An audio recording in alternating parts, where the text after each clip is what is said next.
Hey, kia ora! Helen Brahms here, coming to you live from Mesa in Arizona. Happy Fun Friday! Hope you're all having a super fantastic, sparkling start to Fun Friday. So, what is Fun Friday all about? It is the one day of the week where we get to open our fun jar, our fun tin, our fun basket, whatever it is, and pick something fun out of our list of whatever's in here.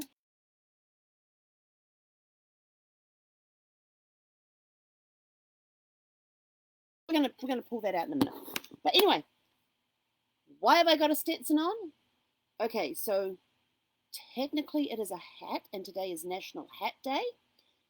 But I got my hand slapped in the hat store when I was purchasing my Stetson because I was told it is not a hat, it is a Stetson. So if you have a dinky dye Stetson that actually has Stetson written inside, it is called a Stetson.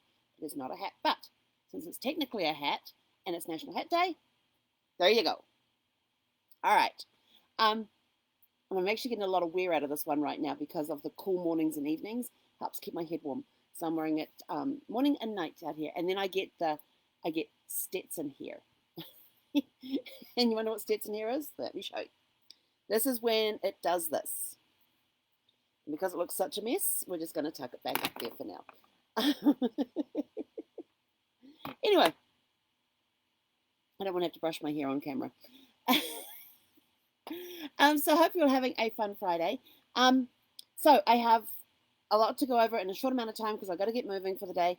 So what are some of the things you can do on Fun Fridays? So I was coming up with some different wacky things that you could do, some fun things. Have you ever been orienteering? You know, where you get out a compass and a map and put the two together and go find places using a map and a compass. Not your phone for Google Maps, but an actual, I should have pulled my compass out, an actual compass with a real map, and put the two together to find your way from point A to point B. It is a lot of fun. There are orienteering clubs out there. Check out for meetups and stuff like that. And they do, if you don't know how to use a compass and a map, it is a really good skill to have because there are times you're going to be in places where you don't have access to your phone. You have no service. How are you going to find your way out from where you are? So learning to read the terrain and the compass together and hooking the two of them up to figure out exactly where you are is a great skill to have. And I remember doing this years ago when I was in was it Girl Guides, Brownies, Girl Guides, and then when I was at middle school as well. We did orienteering, and and they actually did a course for us, and our class was the first class in Taranaki, which is the area where we were living. So if you're looking at a map in New Zealand, in the North Island, there's that hump on the west coast. That area is called it's called Taranaki, and that's the region. It's got the mountain there in the middle of it. And so we were the first class to go up and actually spend our school camping trip on the mountain. And one of the things that we got rained out the first night, but then we came back, dried out, and went back up again. The suckers for punishment, but it was a lot. It was a lot of fun. It was a great experience. I loved every minute of it. And one of the things that they did is that they put a course up within an area around where our campsite was, and wherever you were on the course, you could always see the campsite, so you knew where you were. And we were not. And one of the strict rules that they had for us is we were not to be outside of the campsite at any point in time. So we always had to know where the camp was. And so they taught us how to read a map. They taught us how to use a compass. And this was well before we went up on the mountain. We got taught these skills so we could find our way should we get lost. But we were also taught survival skills for up on the mountain because on Mount Taranaki, the weather can literally go from beautiful blue sunshine to snow in the space of 5 minutes. And you could get caught out for that. So we were taught how to prepare when going up on a mountain, what to put in our backpack even for a day trip, because the weather could turn in 5 minutes and you could get trapped on the mountain, you could get lost on the mountain, you could slip and fall, and now you've got to find shelter and basically survive until you can be found.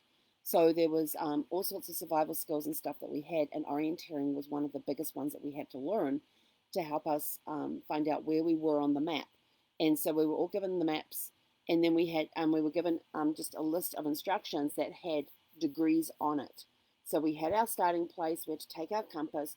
We had to and it's a flat piece of ours was a flat piece of plastic with a arrow that went straight up, had a little magnifying glass on it, an arrow went straight up, and there was a dial at the bottom that you could turn on the compass, because you would have to turn certain degrees um, to get, that's the direction I want to go in, but you always knew where north was. It was important that we always knew where north was. And then we had to use this, and we got given a piece of paper, and on that piece of paper were degrees written on there that we then had to turn our compass to that degrees and go in that direction. And when we got there, they had put letters on trees or bushes, and we had to write them down, and we had to do it in order so we could find out what the hidden word was. So it's kind of like a scavenger hunt. It was really cool. It was a lot of fun, and it's a great skill to have. It's one I've let get a little rusty, so it's one that I've actually put into my tin can here to do some orientation with a compass and a map. I always carry a compass with me in the RV because I use it when I'm at a campsite. When I get to a campsite, pull the compass out. Which direction is the front of the camper facing? So I know which side the sun is going to be on and where it's going to rise and fall and all that sort of stuff. Other fun things you could do is just have a party. Get some balloons, some streamers, cake, whatever else you normally eat at like a kids. Think of a kids party, and throw yourself a kids party for no reason. Throw yourself a kids party to celebrate National Hat Day, and find some funky hats to wear and things like that. Make it fun. Now this one here, I'm a troublemaker with this one. So this one here has been a fake tour or art guide. You can get in so much trouble with this one. I haven't done the tour guide portion of it, but I have done the fake art guide portion of it. And I used to do this with Brad when we were on cruise ships. Now, on cruise ships, you notice that they have a lot of paintings around that you can purchase. They have that gallery area. So we used to go through the gallery area, and one painting would catch my eye, and I look for the strangest painting I could find. And but most of them are like classical sceneries and that, and depending what cruise line you're on. And so I would look for the one that the one that had like the most colors in it, or that was the most abstract one I could find. I was something like, oh my gosh. And Brad would go, what? And I go, wow, I can see just what the artist is trying to say. See how they use this, da, da, da, da, and I would just start going on using all this. I had no idea what I was talking about. But I wouldn't do it when it was just him and I walking through the gallery.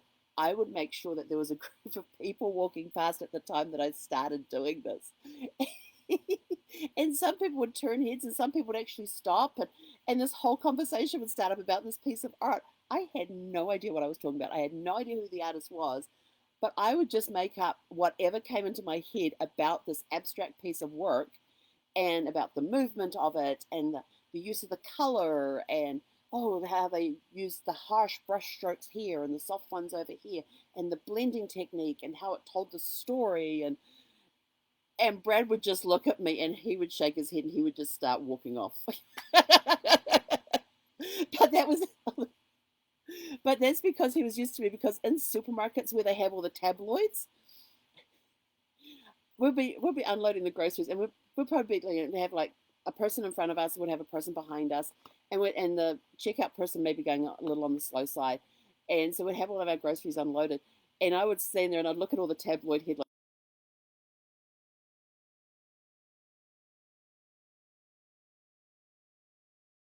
I'd say whatever the headline was on the tabloid, and he'd look at me and go like, "What?" And I go, "Look!" And I'd put in the tabloid here, and he would just be like.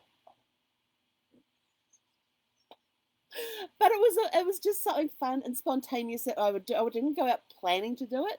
It would always be something fun and spontaneous that we would do. He never, and it kept him on his toes. He never knew what was happening. He never knew what was happening. And then going into antique stores or the Goodwill stores, going into antique stores, picking up an item and going, oh my gosh, look at this cup. Oh well, this has to be from the 1930s. Yes, it's got those classic lines, and you start making up the story. Oh, this looks like a piece that could have been in the Prime Minister's office during the 1930s. Yes, that would definitely fit with who he was. And of course, you never do it when there's nobody else around. You always do it when somebody else is around. Because it's always fun when you can do it when somebody else is around. You just crack up, you have fun. And so those are just some of the fun things that I came up with today that you could add to your list if you wanted to, if you're the type of person that can do that.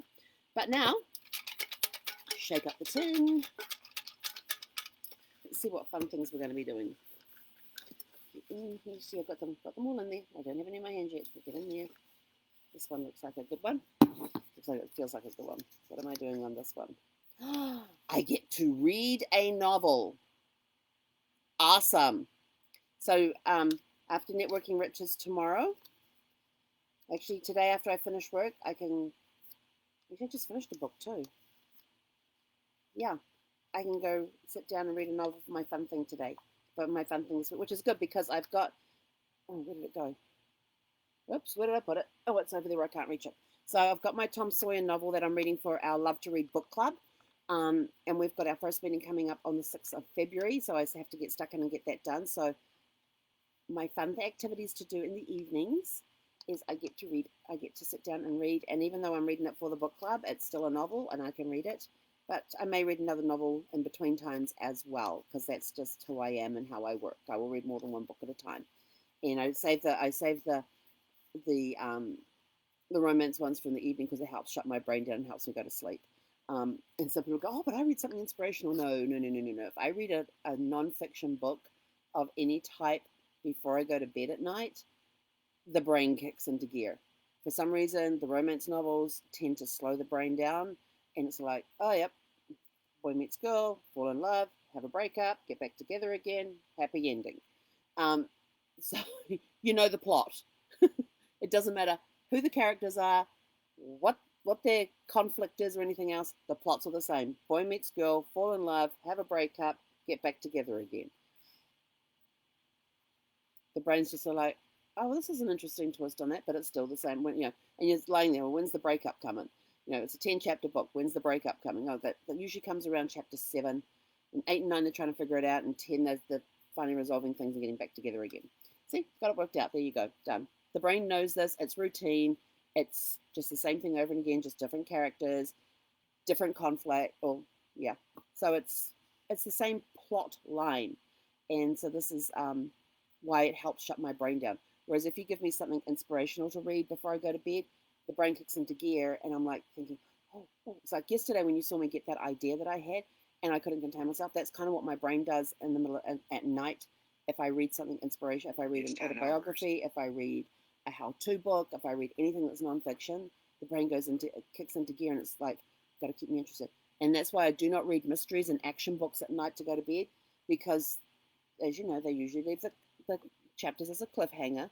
And there's some authors that I do read where once I start their books, I cannot put it down. So I have to set aside a day for when the new book comes out, or once I get one of their books, I have to set aside a day to read their books, because I know that once I start reading them, if they're like the other ones that I've read of theirs, I cannot put the book down. So this week, my fun activity is read a novel. Yes. And the cool part about this is that it gets folded up and it gets put back in there. There we go. And shaken up in there. And I'm going to be adding like the orienteering and the party with the balloons and streamers just because I can.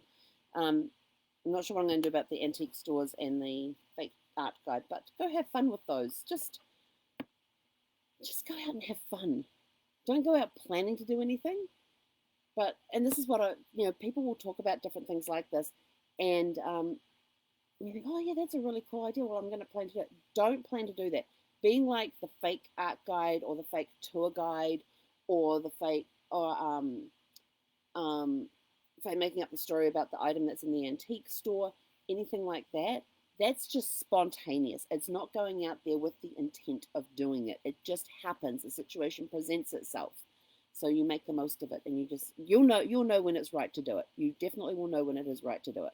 But anyway, so I've also got in the description here, there's a new app out called Clubhouse, and a lot of people are talking about it right now. If you don't know what Clubhouse is, then join us this weekend at Networking Riches, because I know there is going to be a section on what Clubhouse is and how you can network with it. So at Networking Riches, we're going to be talking about how to network effectively when you go to a networking event, whether it is in person or online. The emphasis is going to be online, since most people are meeting online these days. And so it's going to be talking about what you do before the event, during the event, and after the event. And there is a process to have a successful networking event. There's actually a process that you can go through to make sure that you get the best value out of the networking event. So if you want to learn more about that, the link is in the description, havetonetwork.com. Go click on that, get your free registration right now before they close registrations off. Um, and they're also going to be doing a section in there about Clubhouse. And I've only been on a couple of times, but I can see that's very quickly going to be a rabbit hole for me if I'm not very careful and monitor my time on that. So this is one of these things I'm going to have to block the time in my calendar so that I'm not, unless it's like a Saturday or something and I don't have anything on.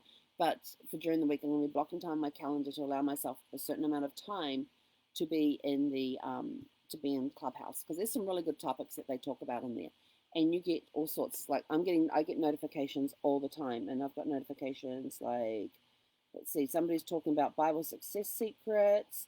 Somebody else is talking about military transition. Was it good or bad? What else have we got in here? Hang on. The Go to Hell morning show. Okay. Secrets of becoming a top earner in network marketing. These are just some of the topics that are currently going right now. Give me your best excuse for why you aren't successful yet. Ooh, that's a good one. The power of social media. A round table. CH Millionaire speaks out. That's what the CH stands for. Morning affirmations. Real estate getting to the next level. The future of convening and storytelling.